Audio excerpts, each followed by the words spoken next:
জেলার রাধানগর বাস স্ট্যান্ডের এখানে আমাদের একজন সাংবাদিক বিজয় দেবনাথ ওর তেল নিতে গিয়েছিল। এমন সময় একজন অটোওয়ালা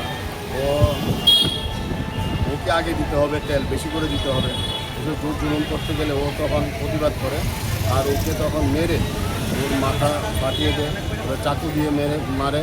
অটোর মধ্যে চাকু ছিল, তার মুখ ফাটিয়ে দেয় এবং সিরিয়াস অবস্থা, ওর মুখ দিয়ে ব্লিডিং হচ্ছে। তো আমি একটু এর সাথে কথা বলেছি, এই ডিবি সদরের সাথে কথা বলেছি, ওনারাও আসছেন। তো আমরা ইতিমধ্যে এই ডিবি সদর আমাকে বলেছে যে অটোটা সিজ করেছে, আসামিকে অ্যারেস্ট করবে।